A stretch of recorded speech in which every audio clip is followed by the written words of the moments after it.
Assalamualaikum warahmatullahi wabarakatuh. Innal hamdalillah nahmaduhu wa nasta'inuhu wa nastaghfiruh wa na'udzu billahi min shururi anfusina wa min sayyiati a'malina. May yahdihillahu fala mudilla lahu wa may yudlil fala hadiya lahu. Asyhadu an la ilaha illallah wa asyhadu anna Muhammadan 'abduhu wa rasuluh. Allahumma salli wa sallim ala Muhammadin wa ala alihi wa sahbihi wa man tabi'ahum bi ihsanin ila yaumiddin, amma ba'd. Qala Allah Ta'ala ya ayyuhalladzina amanu taqullaha haqqa tuqatih wa la tamutunna illa wa antum muslimun. Ya ayyuhan nasu taqu rabbakumul ladzi khalaqakum min nafsin wahidah wa khalaqa minha zawjaha wa batha minhuma rijalan katsiran wa nisaa'a واتقوا الله الذي تساءلون به والأرحام إن الله كان عليكم رقيبا أيها الذين آمنوا اتقوا الله وقولوا قولا سديدا يصلح لكم أعمالكم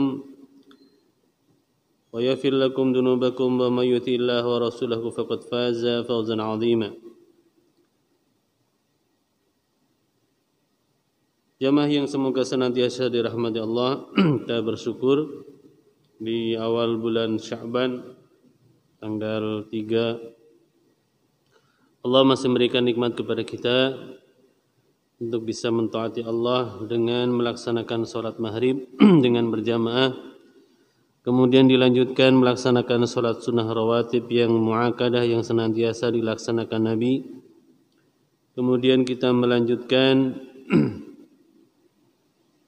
untuk mengambil faedah dari beberapa hadis yang telah dikumpulkan oleh Amirul Mukminin fil Hadis, yaitu Imam Bukhari dalam kitabnya beliau yang secara khusus membahas masalah adab akhlak, yaitu Al-Adabul Mufrad.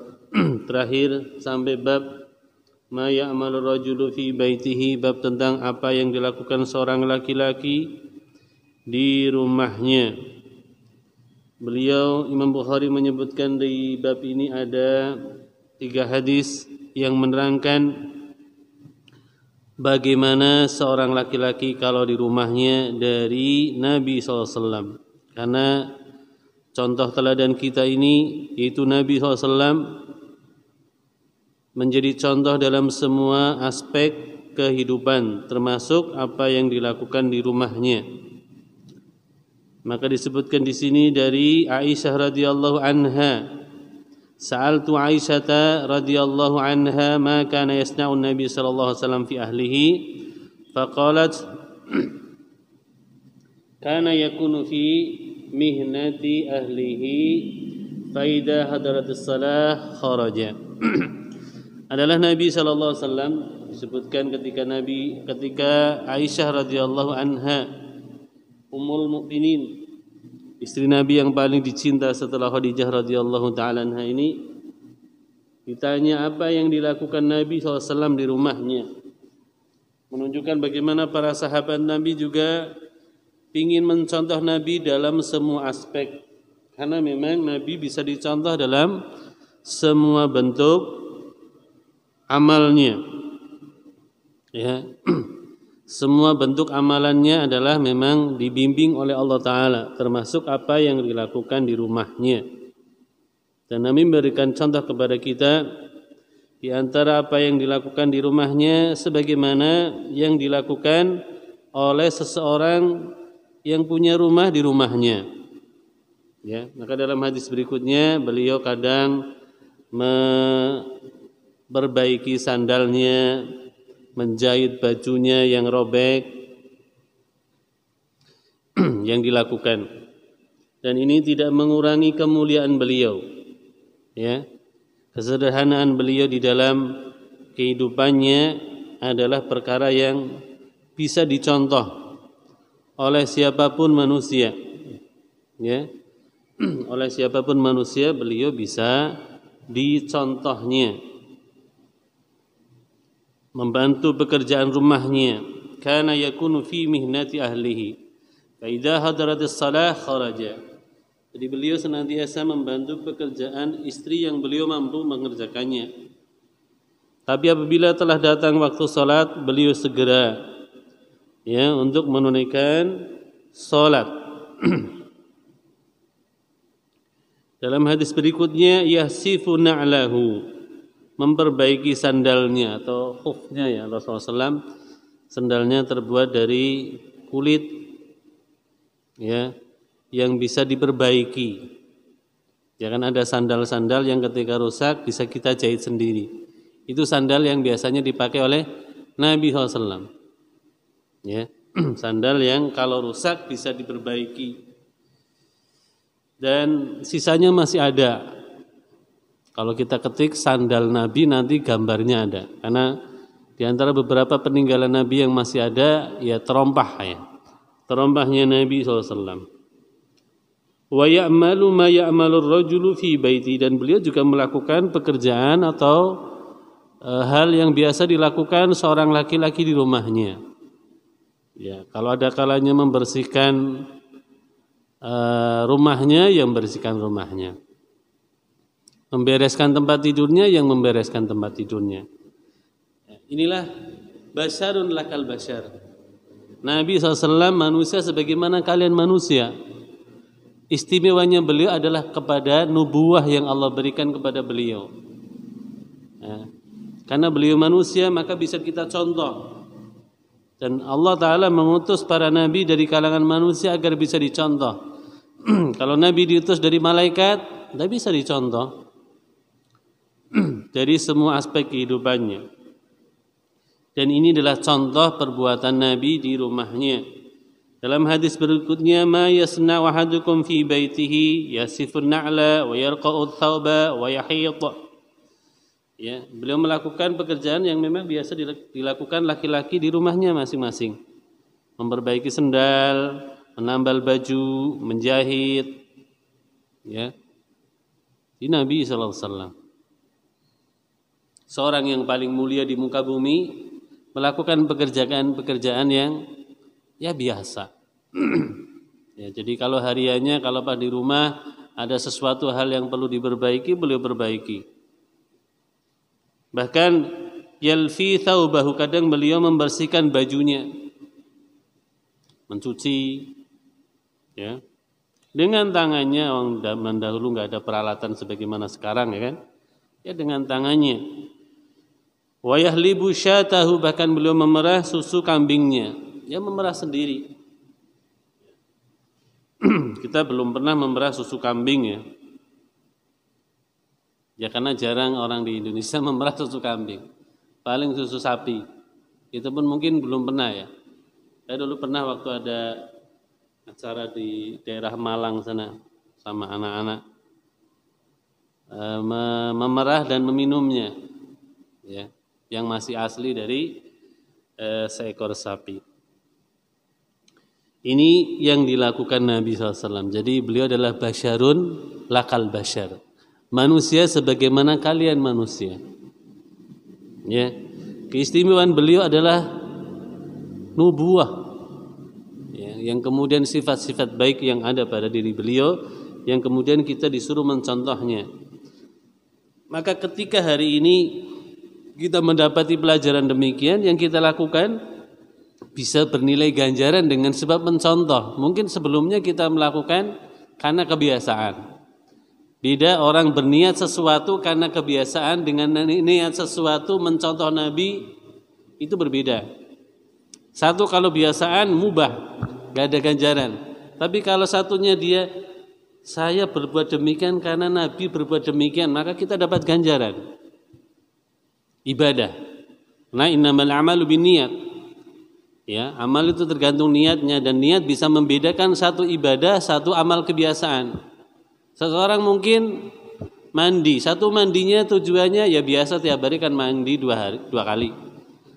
Tapi satu orang berniat saya mandi biar bisa segar, kemudian bisa beribadah kepada Allah dengan baik, maka atau dia bisa menunaikan sunnah-sunnah daripada Islam, maka dia mendapati ganjaran.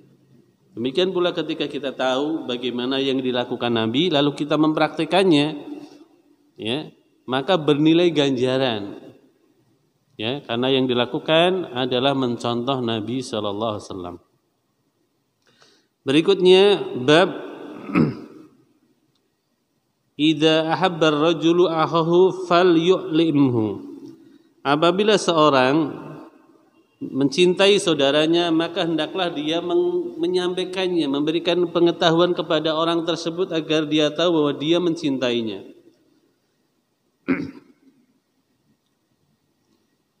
Qala al-muallif rahimahullah ta'ala al-Imam Bukhari haddatsana Musaddad qala haddatsana Yahya ibnu Sa'id an Thawr qala haddatsani Habib ibnu Ubaid an al-Miqdam ibni Ma'di Karib wa kana qad adrakahu qala Nabi sallallahu alaihi wasallam idza ahabba ahadukum akhahu falyu'limhu annahu ahabbah.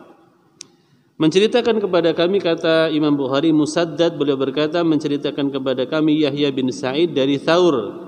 Beliau berkata menceritakan kepadaku Habib bin Ubaid dari Miqdam bin Ma'di Karib. Ya.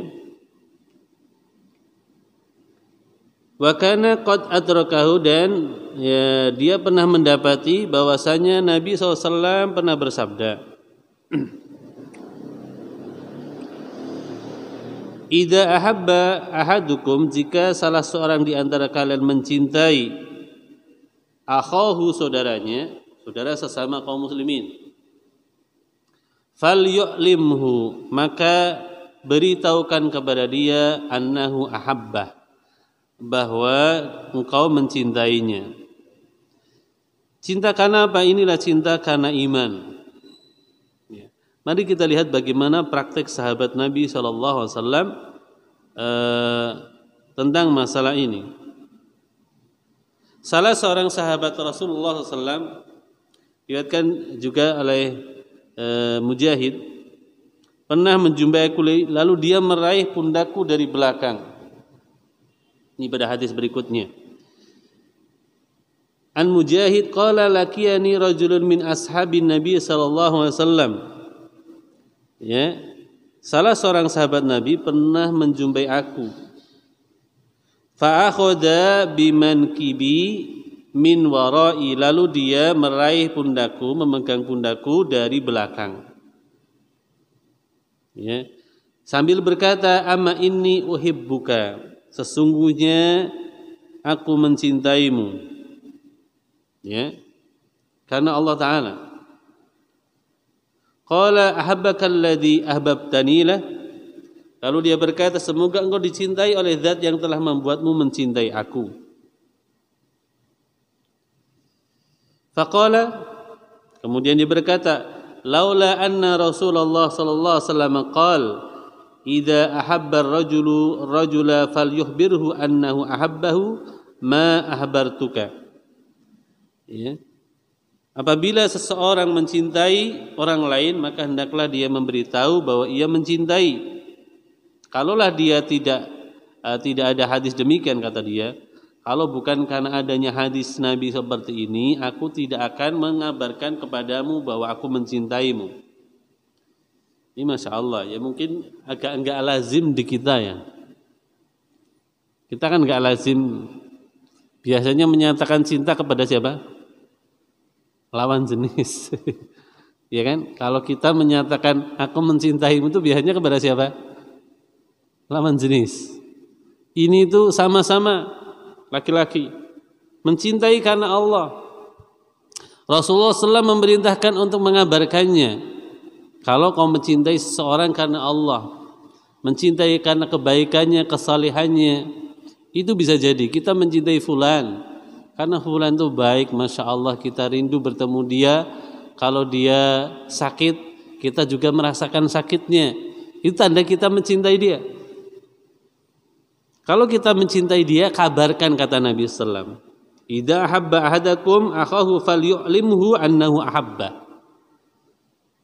Nah, maka ketika dia menyampaikan bahwa dia mencintai saudaranya ini, kata dia, laula anna Rasulullah sallallahu alaihi wasallam idza ahabba ar-rajula falyukhbirhu annahu ahabbu ma ahbartuka. Kalau tidak karena itu, aku tidak akan mengabarkan.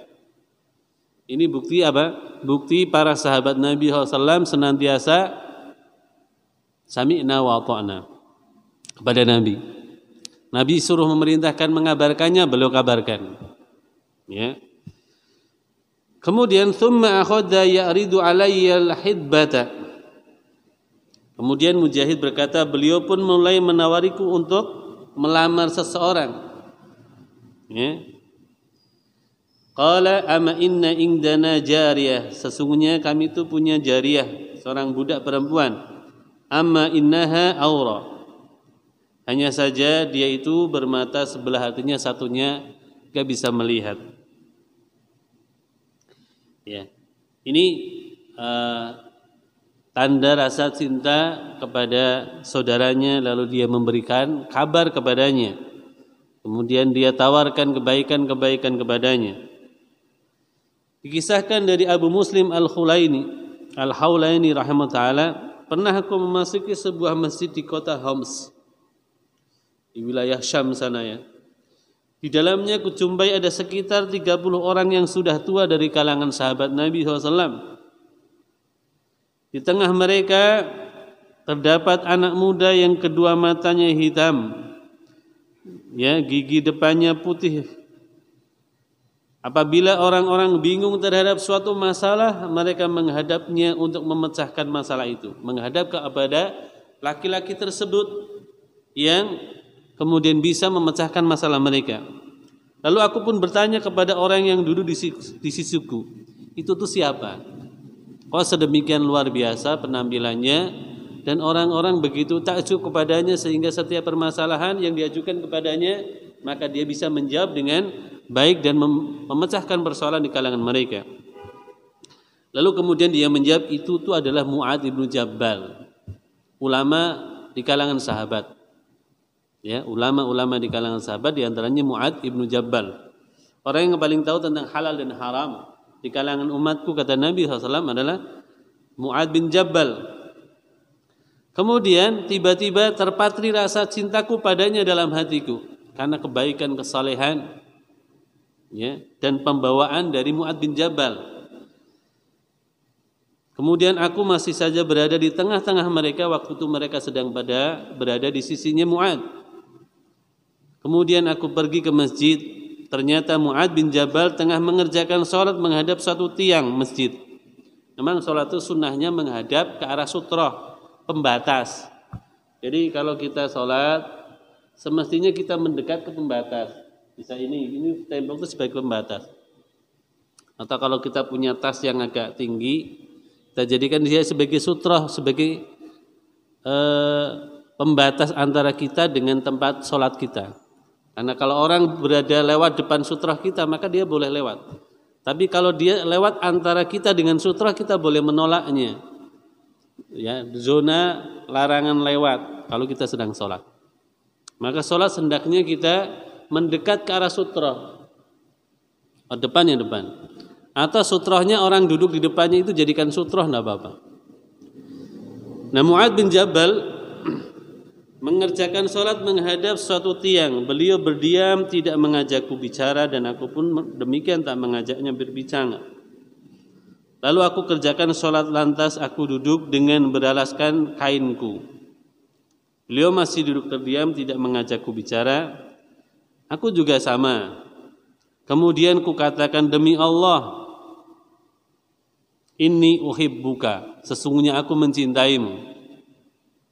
Maka ketika Mu'adz bin Jabal mendengarkan laki-laki ini berkata kepada beliau demikian, beliau menjawab, kau mencintaiku karena apa? Kemudian aku berkata, karena Allah Ta'ala.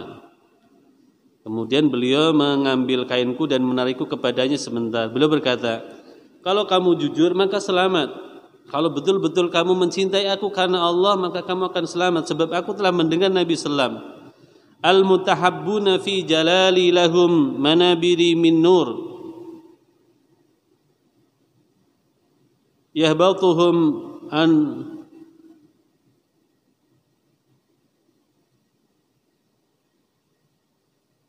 nabiyuna wasyuhada.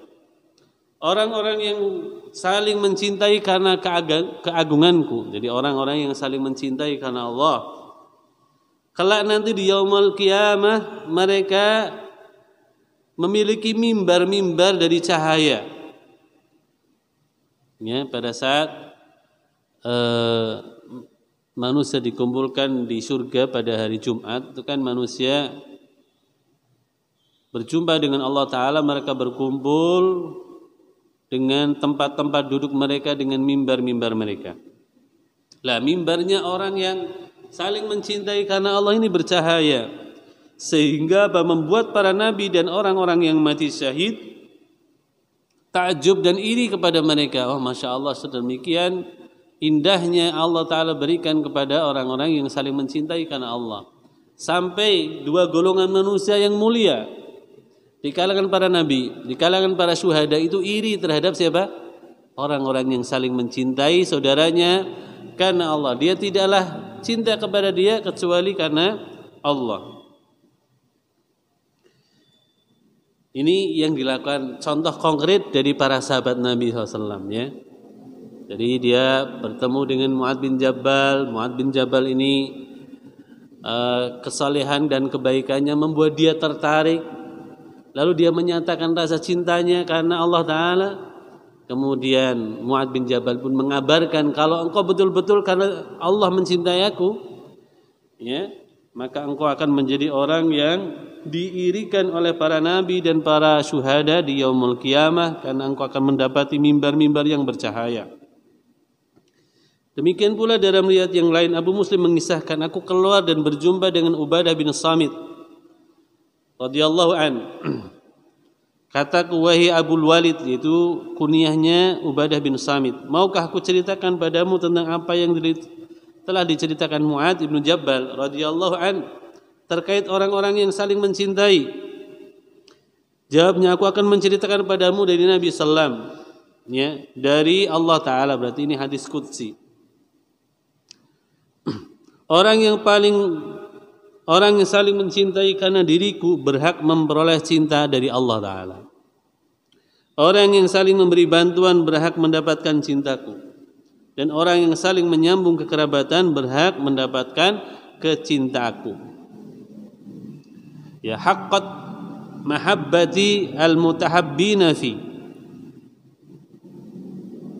Berhak mendapatkan kecintaan dariku orang-orang yang mencintai karena aku. Wa haqqat muhibbati lil mutabadzina fi. Orang-orang yang mereka saling memberikan bantuan, maka juga mereka berhak mendapatkan kecintaan dariku. Wa haqqat mahabbati, dan mereka berhak mendapatkan kecintaan dariku, ya, lil mutawasilin fi, yaitu orang yang saling menyambung silaturahim, menyambung kekerabatan karena aku.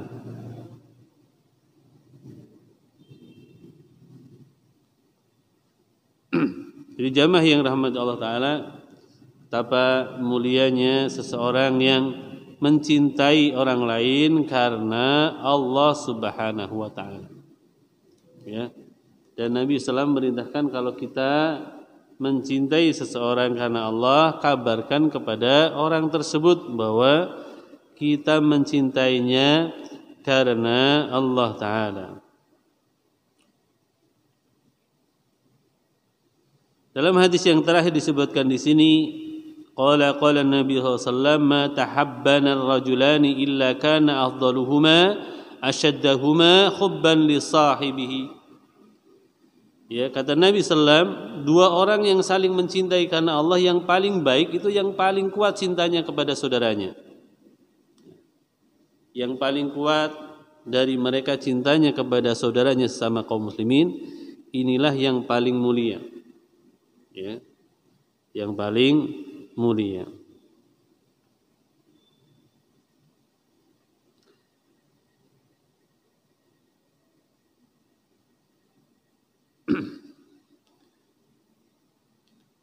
Berikutnya bab al-aqlu fil qalb, bab tentang akal itu ada dalam hati.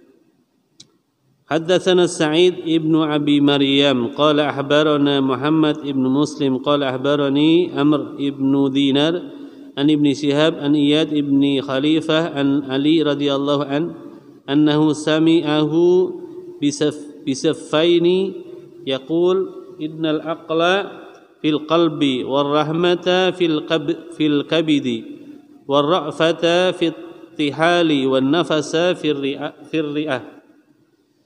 Menceritakan kepada kami Sa'id bin Abu Maryam, menceritakan kepada kami Muhammad bin Muslim,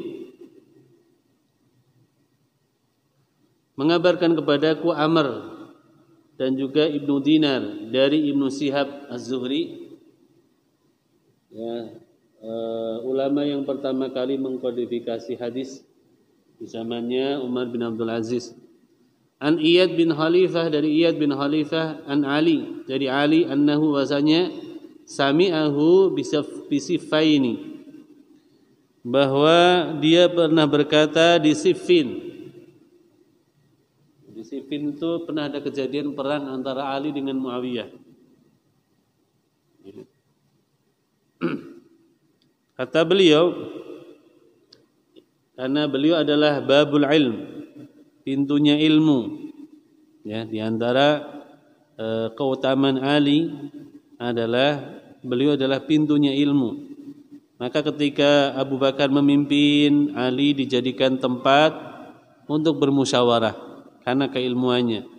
Ketika Umar bin Khattab memimpin, Ali sering dimintai pendapatnya. Demikian pula ketika Utsman ibnu Affan menjadi pemimpin, Ali bin Abi Thalib ini termasuk yang juga sering dimintai pendapatnya. Kata beliau, innal aqla fil qalbi, sesungguhnya akal itu terdapat di dalam hati. Ya. Akal manusia terdapat dalam hatinya.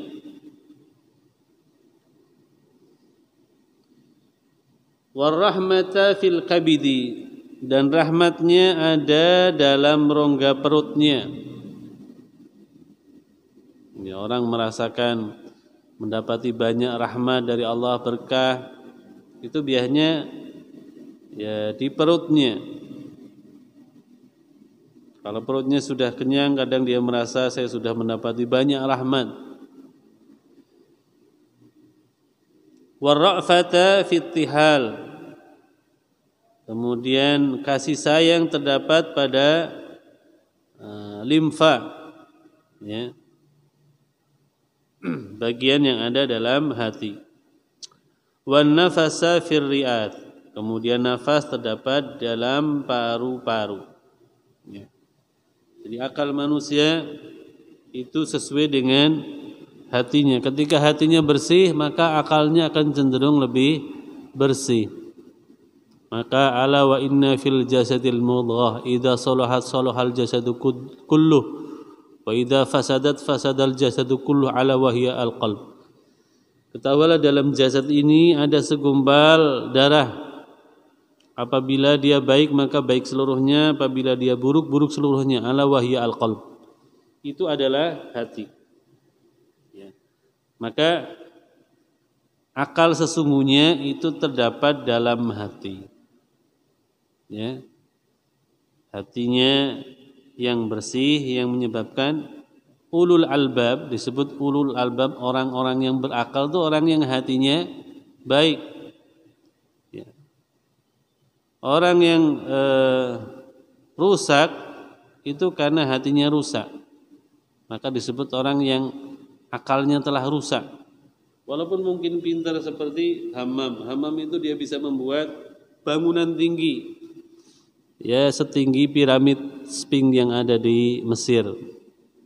Jadi Hammam dulu ketika tahu bahwa Nabi Musa punya Tuhan-Tuhannya di atas, maka dia membangun bangunan yang tinggi. Akalnya, tapi akalnya telah rusak. Dan akal yang baik itu dibimbing wahyu. Ya, ini yang kemudian menjadikan iman yang ada dalam hati. Seperti kejadian Isra Mi'raj pada bulan Rajab yang banyak orang kemudian mengambil pelajaran darinya tentang peristiwa besar. Dengan apa manusia menerima? Dengan akal yang sehat. Dari mana? Dari keimanan.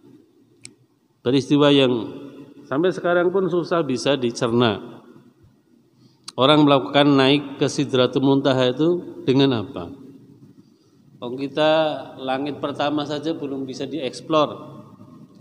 Walaqad zayyana sama dunya bimasabih. Sungguh kami telah menghiasi langit yang terdekat ini dengan bintang-bintang.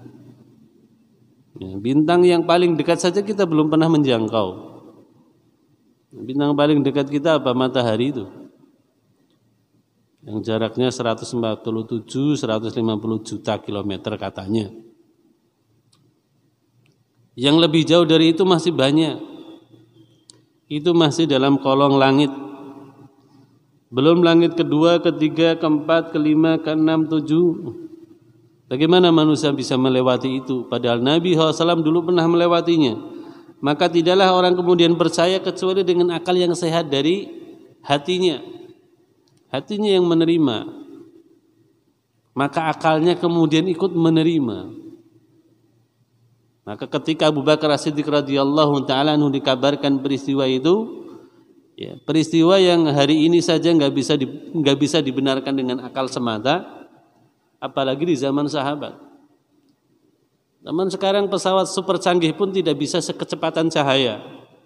Paling kecepatan suara yang 340 km per jam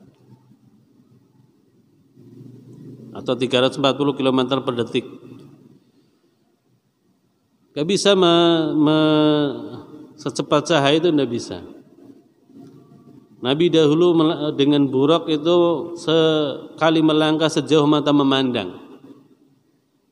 Ya, itu adalah peristiwa yang tidak bisa dibenarkan kecuali dengan akal yang ada dalam hatinya. Maka perbaikilah hati kita sehingga kita akan bisa menerima Islam ini dengan sebaik-baiknya. Ya. Dan manusia yang terbaik setelah Nabi SAW karena ini Abu Bakar As-Siddiq. Ya.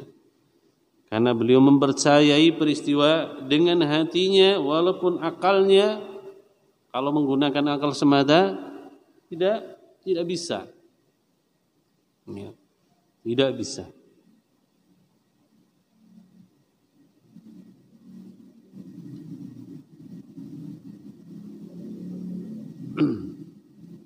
Sama mungkin kejadian pada awal ketika terjadinya bencana pandemi. Mungkin orang nggak pernah bisa menyangka bahwa beberapa kota-kota besar yang biasanya ramai riuh tiba-tiba menjadi sepi. Bahkan beberapa hewan buas kemudian keluar dari sarangnya. Nggak pernah terbayang oleh akal itu.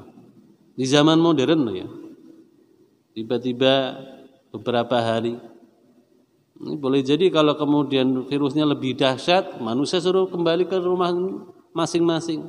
Jalan-jalan sepi seluruh dunia. Itu enggak pernah ada. Enggak pernah terbayangkan. Manusia makin banyak itu makin ramai. Tapi kalau Allah menjadikan sesuatu dengan sebab itu, bisa jadi seperti yang kemudian kita saksikan pada awal-awal pandemi. Maka kembalikanlah akal itu kepada hati kita. Nah, maka penuhi hati itu dengan keimanan sehingga akalnya menjadi baik. Akalnya menjadi lurus. Melihat sesuatu dari kacamata iman. Tentunya jadinya baik. Kalau melihat sesuatu hanya dari kacamata akal saja berat. Hanya banyak peristiwa-peristiwa yang susah dinalar. Ya, susah dinalar.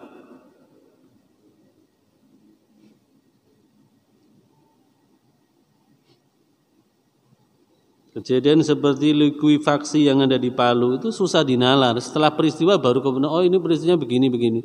Sebelumnya enggak pernah ada. Adanya zaman Nabi Lot. Kan masanya lalu. Dan banyak-banyak kejadian-kejadian.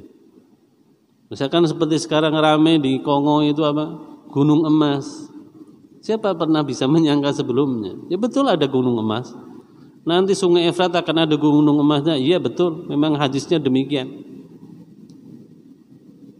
Dan kita nggak boleh memperebutkannya karena Nabi melarangnya.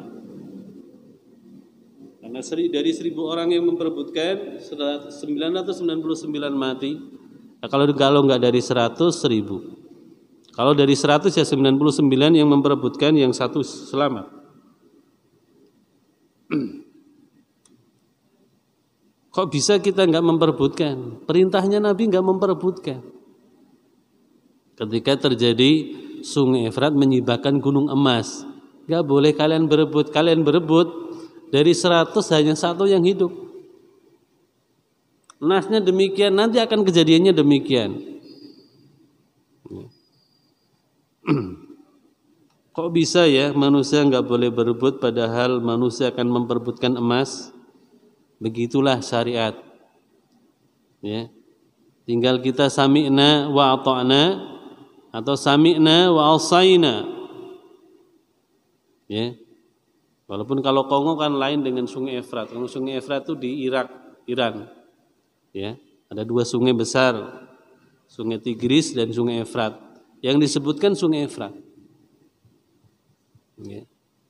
Nanti akan ada kekacauan dengan sebab seperti itu.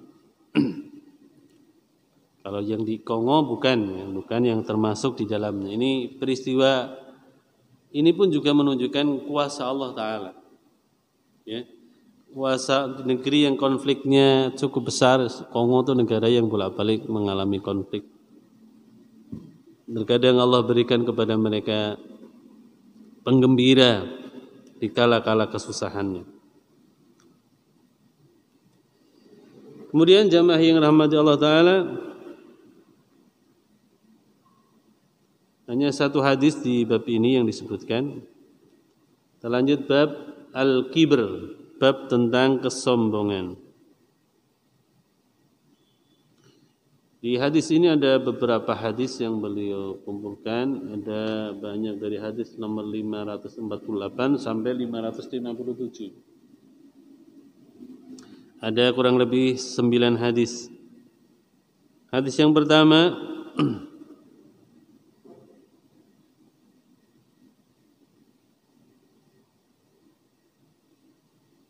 yang disebutkan dalam hadis ini cukup panjang dari sahabat yang mulia Abdullah bin Amr bin As. Ya. Karena sudah waktu Isya. Ya, karena udah waktu Isya kita cukupkan. Insyaallah kita lanjutkan pada pertemuan mendatang di hadis ke-548 bab Al-Kibr terakhir sampai tadi kemarin sampai bab Al-Aqlu fil Qalb. Bab yang menerangkan bahwa akal itu ada dalam hati. Mudah-mudahan Allah Ta'ala memudahkan kita memahaminya. Subhanakallahumma bihamdika asyhadu an la ilaha illa anta astaghfiruka wa atubu ilaik. Wassalamualaikum warahmatullahi wabarakatuh.